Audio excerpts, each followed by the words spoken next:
नमस्कार, मैं मुबारक शेख और आप देख रहे हैं मुंबई सहारा न्यूज़। मुंबई सहारा न्यूज़ के 1 to 1 टॉक शो में आज हम एक नए मुद्दे को लेकर आए हैं। मसाले हकीम मसाले, हुरमा पाया शामी कबाब नहरी की शान बढ़ा ले। हकीम मसाले, नवाबों की पसंद। दोस्तों नमस्कार।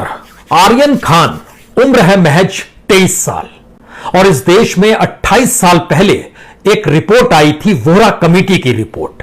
जब यह रिपोर्ट आई थी उस वक्त आर्यन खान का जन्म हुआ नहीं था, लेकिन उस रिपोर्ट में बहुत साफ साफ लिखा गया था, इस देश के पॉलिटिशियंस, इस देश के ब्यूरोक्रेट्स, इस देश के आईएएस आईपीएस अधिकारी, इस देश का माफिया, इस देश में कंस्ट्रक्शन से जुड़ा हुआ माफिया, इस देश के भीतर में अंडरवर्ल्ड और वह तमाम बॉलीवुड के भीतर काम करने वाले और पैसा लगाने वाला तबका, इनका एक नेक्सस काम करता है। और अगर इस नेक्सस को नहीं तोड़ा गया तो आने वाले वक्त में भारत का समूचा सिस्टम करप्शन और क्रिमिनल इन्हीं के आश्रय चलेगा, यानी पॉलिटिक्स क्रिमिनलाइजेशन के आश्रय होगी, करप्शन सिस्टम का सबसे महत्वपूर्ण हिस्सा होगा। समीर वानखेड़े इस वक्त जांच कर रहे हैं, नशे को लेकर जांच कर रहे हैं। वो एक आईएएस अधिकारी हैं और वो बेहद पाक साफ खुद को बतलाते हैं। इससे पहले वह एयर इंटेलिजेंस यूनिट में भी काम कर चुके हैं, वह नेशनल एनआईए में भी काम कर चुके हैं, वह इससे पहले डीआरआई में भी थे, यानी डायरेक्टरेट ऑफ रेवेन्यू इंटेलिजेंस, और वहीं से वह एनसीबी में आए। अपने तौर पर इनका अपना कैरियर देखिएगा तो बेहद पाक साफ है, एक अच्छे अधिकारी हैं। इनके ऊपर आरोप लगाने वाले शख्स हैं नवाब मलिक। नवाब मलिक की अपनी राजनीतिक यात्रा देखिएगा तो आप मौजूदा वक्त में तो वह महाराष्ट्र सरकार में मंत्री हैं, वो माइनॉरिटीज डेवलपमेंट के मंत्री हैं, वह स्किल डेवलपमेंट एंड एंटरप्रेन्योरशिप के मंत्री हैं, और उससे पहले वह महाराष्ट्र के हाउसिंग मिनिस्टर भी रह चुके हैं, 2 जिले के पालक मंत्री भी हैं। इनका अपना राजनीतिक कैरियर अगर देखिएगा तो शायद ऐसे एमएलए बहुत कम होंगे जो 96 में जीते, 99 में जीते, फिर 2004 में जीते, फिर 2009 में जीते और फिर 2019 में भी जीते। यानी पॉलिटिकल तरीके से इनका कैरियर भी बहुत शानदार है। और तीसरे इस पूरी प्रक्रिया के भीतर में एक बाप फंस गया है, उसका नाम है शाहरुख खान। शाहरुख खान की अंतर्राष्ट्रीय मान्यता इन दोनों से कहीं ज्यादा है। अंतर्राष्ट्रीय मान्यता का मतलब सिर्फ अदाकारी नहीं है, बल्कि उसके साथ कला के क्षेत्र में और सामाजिक क्षेत्र में भी इनका एक अपना योगदान है। इन दोनों की प्रक्रिया को परखते हुए यह जानना होगा कि पद्मश्री 2005 में जो एक सम्मान देने वाला पुरस्कार है, भारत सरकार ने 2005 में शाहरुख खान को दिया था पद्मश्री पुरस्कार। उसके बाद फ्रांस सरकार ने कला के क्षेत्र में काम करने के लिए अपने यहां का टॉप मोस्ट सम्मान इनको 2007 में दिया, और सामाजिक कार्यों के लिए फ्रांस गवर्नमेंट ने ही 2014 में भी इन्हें सम्मान दिया शाहरुख खान को। इसके अलावा जो एक सबसे बड़ा पुरस्कार एक लिहाज से हम कह सकते हैं, जो तकरीबन 3 बरस पहले, 3 बरस भी पूरे नहीं हुए हैं, वर्ल्ड इकोनॉमिक फोरम ने एक क्रिस्टल सम्मान दिया शाहरुख खान को, और वहां पर वर्ल्ड इकोनॉमिक फोरम में शाहरुख खान का भाषण भी हुआ, जहां पर तमाम अंतर्राष्ट्रीय डिग्निटरीज की मौजूदगी थी, कलाकारों की मौजूदगी थी।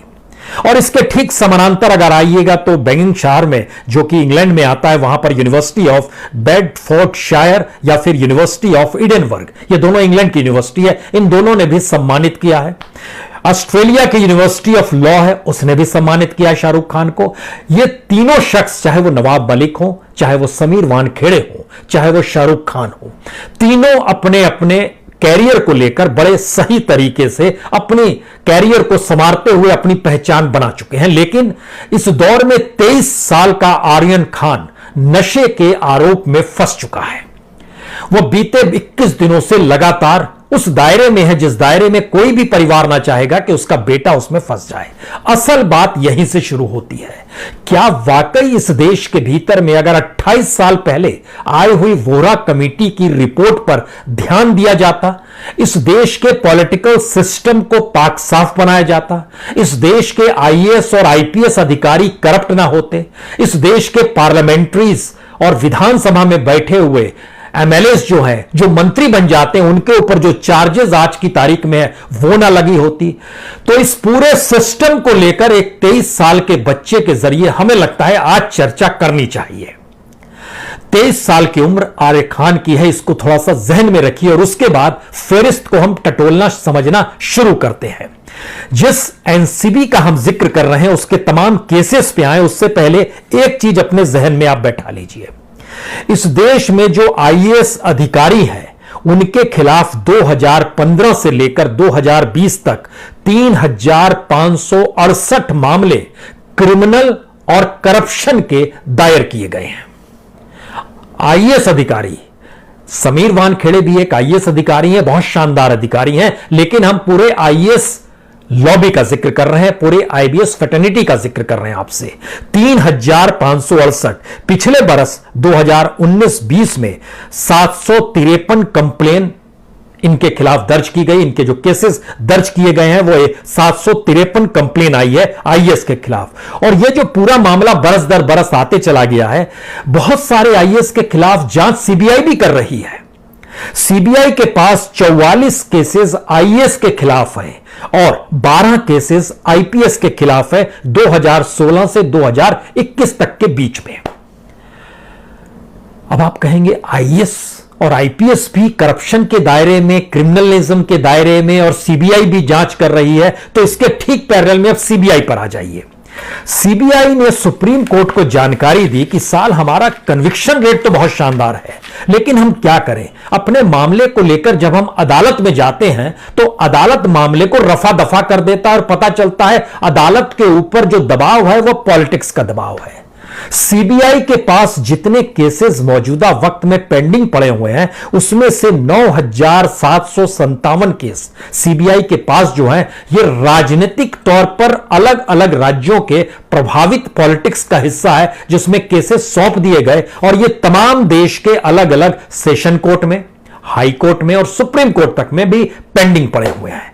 कुल मिलाके लगभग 13,000 से ज्यादा 13,200 1,391 केस जो है, यानी 13,291 केस जो है ये सीबीआई कहती है कि लीगल डिपार्टमेंट, चाहे वो सेशन कोर्ट हो, हाई कोर्ट हो, सुप्रीम कोर्ट हो, इसमें अटके पड़े हैं। इसमें से 9,757 केस जो अलग अलग राज्यों से निकल कर आए, जब वहां की अदालतों में हम गए तो वह भी पेंडिंग पड़ गए। इतना ही भर नहीं है, सोचिए 2G केस, 2G स्कैम ने तो इस देश की सियासत का चेहरा बदल डाला।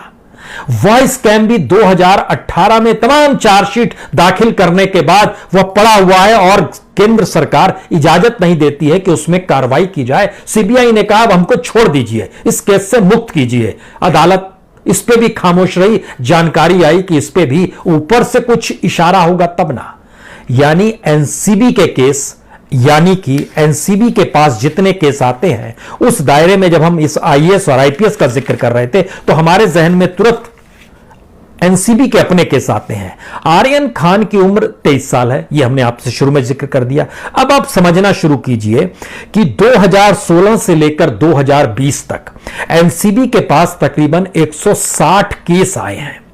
क्या आप किसी भी केस के बारे में जानते हैं? एनसीबी ने जिन लोगों को गिरफ्तार किया, 263 लोगों को गिरफ्तार किया और गिरफ्तारी के बाद अधिकतरों को छोड़ दिया गया। उस फहरिस्त में सबसे ज्यादा और सबसे रवानगी जो है पिछले साल अक्टूबर से नवंबर के बीच में, जब सीबीआई सुशांत सिंह राजपूत के केस को लेकर एनसीबी जब जागी थी तो उसने एक के बाद एक दीपिका पादुकोण को बुलाया, श्रद्धा कपूर को बुलाया, सारा अली खान को बुलाया, भारती सिंह और उसके हस्बैंड हर्ष को बुलाया, अर्जुन रामफल को बुलाया। कोई जेल में नहीं है, सब बाहर है। सबको बुलाया और जो भी जानकारी थी हासिल की। इसी दौर में 30 केसेस दर्ज किए गए सिर्फ अक्टूबर, नवंबर, दिसंबर में। यह एनसीबी का एक अपना इतिहास है कि उसने 2016 से लेकर 160 केसेस जो दर्ज किए हुए हैं, उसमें क्या आपके जहन में यह बात कभी भी निकल कर आई कि उसमें वाकई किसी को जेल हुई या नहीं हुई? यह भी जानकारी निकल कर आई कि इतने दिनों तक अदालत के भीतर यह मामला चलते रहा और एक के बाद एक सुनवाई होती रही, सुनवाई टलती रही, जेल में पड़ा रहा वो शख्स जो आरोपी था। यह जहन में आपके अभी नहीं आएगा। थोड़ा हम इसमें और आपको परिस्थिति के साथ जोड़ना शुरू करते हैं। हम आपके लिए चलते हैं 2019 को कोविड से ठीक पहले 2019 में और 2018 में हीरोइन जो भारत में सीज की गई, 2019 में 3212 केजी जब्त की गई हीरोइन। उससे पहले साल में बहुत कम की गई थी, 2018 में 1258 केजी। जो ओपीएम सीज किया गया वो 4552 किलोग्राम ओपीएम सीज किया गया 2019 में, 4307 केजी ओपीएम जिक्र किया गया था 2018 में। जो कोकीन जिक्र किया गया, जो जब्त किया गया, वह तकरीबन 62 केजी 2019 में और 35 केजी 2018 में।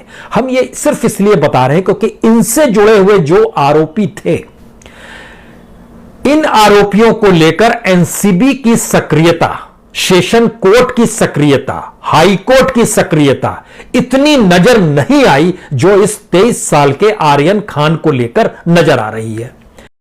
मुंबई सहारा न्यूज, हम दिखाते हैं सच। यदि आपको मुंबई सहारा न्यूज की खबरें पसंद आती हो तो उसे लाइक करें, सब्सक्राइब करें और शेयर जरूर कीजिए।